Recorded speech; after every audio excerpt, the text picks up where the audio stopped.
Hello and welcome to another video. Today we'll be taking a look at the show trials of the 1930s. We'll take a look at the historical context, the objectives and goals, key trials and events, methods and tactics, legal and procedural aspects, the impact on the Communist Party, social and cultural impact, psychological and cultural effects, the international reactions, historiographical perspectives, controversies and criticism, as well as some books and quotes. So let's start off with the historical context. The 1930s saw Joseph Stalin's further consolidation of power within the Soviet Union. He eliminated rivals and potential threats within the Communist Party. The show trials were part of the broader Greater Purge between 1936 to 1938, a period marked by widespread political repression, arrests and executions to eliminate real and perceived enemies of Stalin. The Soviet Union faced internal economic challenges from rapid industrialization and collectivization, as well as external threats influencing the political climate that led to the trials. Objectives and goals. The trials targeted key figures from the old Bolshevik Guard and other political opponents who might challenge Stalin's authority. He used the trials to install fear among the populace and party members, ensuring loyalty and suppressing dissent. It aimed to provide a public and legal justification for the broader purges and state terror, presenting the victims as traitors and conspirators. Key trials and events. Trial of the 16, 1936. The first major show trial involving Grigor Zinoviev, Lev Kamenev and others accused of plotting to kill Stalin and other leaders. It resulted in confessions obtained under duress and execution of the defendants. Trial of the 17, 1937. Targeted were Karl Radek, Georgy Pyatakov and other former Trotskyist and party officials who were accused of sabotage, espionage and forming a Trotskyist center. It led to executions and imprisonments. Trial of the 21, 1938. It involved prominent figures like Nikolai Bukharin, Alexei Rykov and Genrik Yagoda. They were accused of conspiracy to overthrow the government and collaborate with foreign powers. Most of the defendants were executed. Methods and tactics. The defendants were coerced into making public confessions to crimes they often did not commit under torture or threats to their families. Charges included implausible accusations of treason, sabotage and counter-revolutionary activities, often based on little or no evidence. The trials were accompanied by extensive propaganda campaigns that portrayed the defendants as enemies of the state and justified the repressive measures. Legal and procedural aspects. The judicial process lacked fairness, with predetermined verdicts, lack of legal representation, and use of coerced confession as evidence. The secret police played a crucial role in arresting, interrogating, and preparing charges against the defendants, often using brutal methods.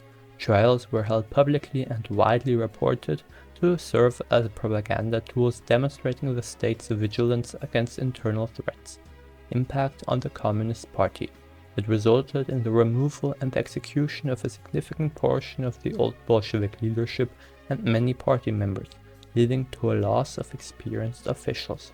The purges and trials allowed Stalin to promote loyalists and younger, less experienced officials who owed their positions to him. It also created an environment of suspicion and fear within the party, discouraging independent thought and dissent. Social and cultural impact. The trials shocked Soviet society, contributing to a climate of fear and paranoia. Many citizens were compelled publicly to denounce the accused to demonstrate their own loyalty. The purges extended to intellectuals, artists and scientists, leading to self-censorship and conformity in cultural and intellectual activities. Families of the accused were often stigmatized and faced persecution, with the trials leaving a lasting impact on Soviet social fabric. Psychological and cultural effects. The trials and purges fostered a culture of betrayal and mistrust where denunciations and accusations became means of survival. Cultural figures had to navigate a repressive environment, producing works that conformed to state ideology and avoided controversial topics.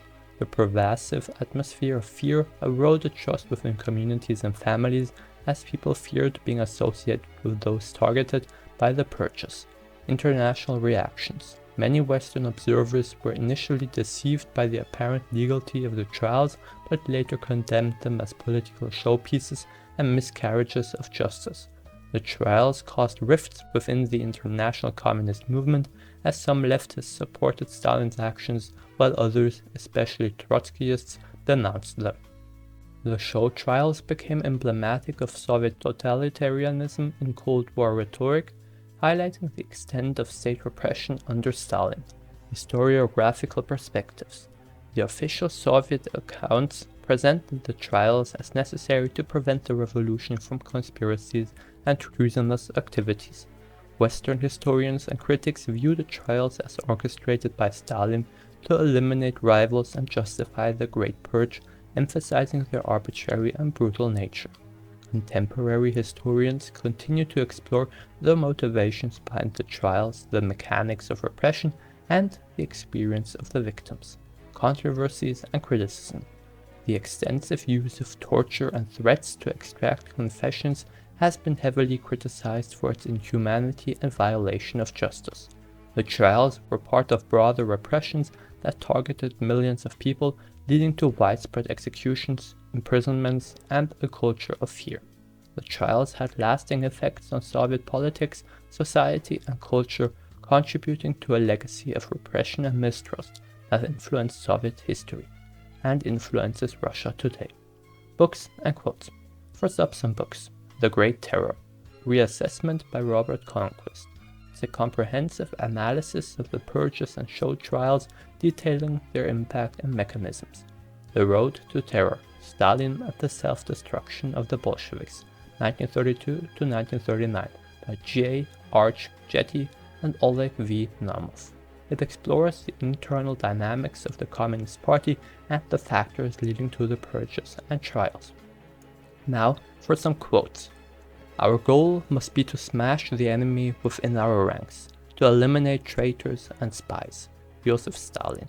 The show trials of the 1930s were a travesty of justice, designed to eliminate Stalin's political rivals and install fear. Robert Conquest. The confessions we heard were elicted under pressure, devoid of truth, and served only the purpose of Stalin's narrative. J. Arch Getty.